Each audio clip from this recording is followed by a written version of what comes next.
For decades, Russia's super rich have been siphoning off all the money from the Russian population and from the military budget, basically using it as a personal piggy bank to pay for their fancy gold toilets and their floating resorts.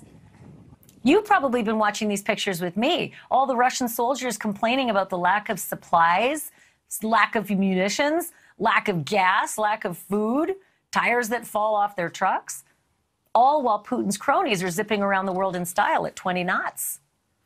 But Russia doesn't just fight with its military. Let's be really honest here, folks. It also fights using espionage, good old-fashioned spying. So here's a really good question. Did the oligarchs dip into the espionage fund as well? Or is Russia's spy network more robust than ever? Maybe even more robust than its kind of crappy military.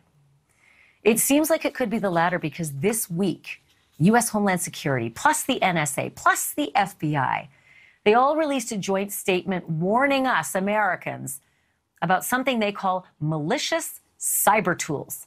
Malicious cyber tools. Basically, they're cyber keys. Keys that can unlock the front door of a whole lot of our critical systems in America and allow the enemy just to march right in and put their hands on the controls. The feds didn't announce that it was Russia per se, that Russia was behind this with the cyber keys, but the private cybersecurity partners who work with the U.S. government, they say it has to be Russia. So are the Russians already on our shores, despite having no boots on the ground? Do they already have their fingers on the switches of our power grids, our bank accounts, our communications, maybe even our home electronics? I want to bring in Lis Wiehl. She is a very respected legal analyst. She's also the author of the upcoming book, A Spy in Plain Sight, the inside story of the FBI and Robert Hansen, America's most damaging Russian spy. So, Lis, that's the big question I think a lot of people are asking right now. The military may be a mess, but what about their cyber forces? How good really are they? They're probably a lot better than their military, as you say, things breaking down.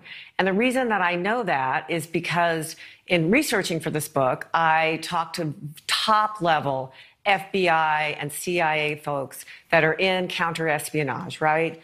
And they said that spying is more robust now than it ever was, even back in the 1980s, early 1920s. It's more robust now. They've implemented some things to try to keep Americans, FBI and CIA agents from spying, and we can talk about that. But the flip side of that, Ashleigh, is what you're getting at, which is that we rely on Russian assets, Ukrainian assets. Ukraine relies on Russian assets. German does. England does. Why? We flip them. We flip Russians to spy for us. Once that intel is given to the Russians, that is somebody here on this coast, the FBI, the CIA gets an information to the Russians, those assets are dead. They're executed. There's no trial. There's no nothing. They're executed. And so we lose all that information, so we don't know exactly what they have. And in today's age, with the cloud, cybersecurity, banking, financial institutions, all of these things at such high risk, it's a very dangerous situation for us not to have the kind of good intel that we need to have. So I'm always curious about how things change. Like when I went to Afghanistan, I remember the big complaint was America doesn't have any dirty intelligence anymore. They don't put physical people on the ground as much to collect real stuff. They rely on pictures from the sky and, phone calls and all the rest.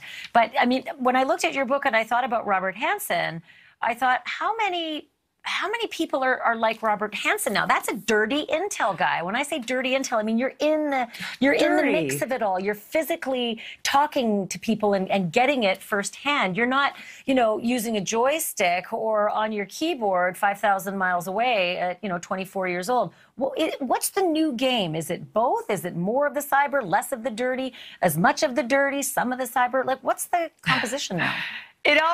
It comes into a mix, right? When I was, talking to all these high-level CIA and FBI counter-espionage people, I asked them the same question. I said, could there be another Hansen today? Could this happen again? And honestly, Ashleigh, it kind of started off as sort of a throwaway line. Like, of course not, they were going to say. But to my shock and dismay, they all said, not 99%, not 99.5, they all said yes.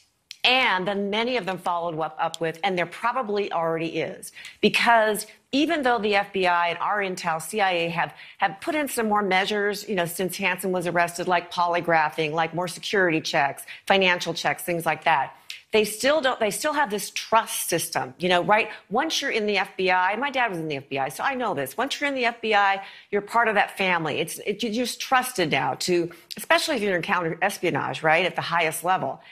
And I mean, I really think they need to trust but verify, because it isn't like the days of Hansen where he was, as you said, Ashleigh, he was copying things off on the Xerox machine, walking out with his briefcase. I mean, it must have, weighed like 10 tons.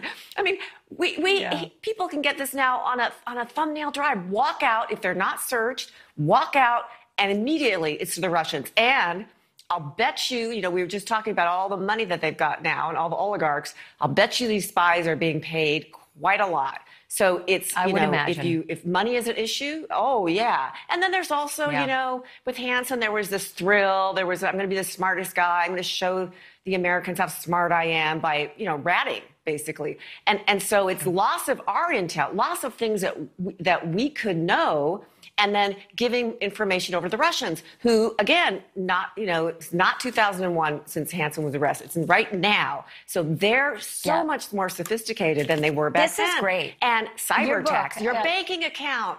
Ashleigh, your banking account. I mean, all of that. It's something we need to pay attention to. I think that's the point. I think we need to all realize, this isn't just Hollywood. So the book is called A Spy in Plain Sight. No. Lis, I absolutely love your analysis and your research, and you're going to have to come back and talk to us a little bit more about it, because my spidey senses are tingling from all the warnings out there that it's happening. It's already happening. It makes me nervous. But thank you, and have a lovely Easter weekend. Thank you for watching. Click the red subscribe button below so you can get more of NewsNation's fact-driven, unbiased coverage.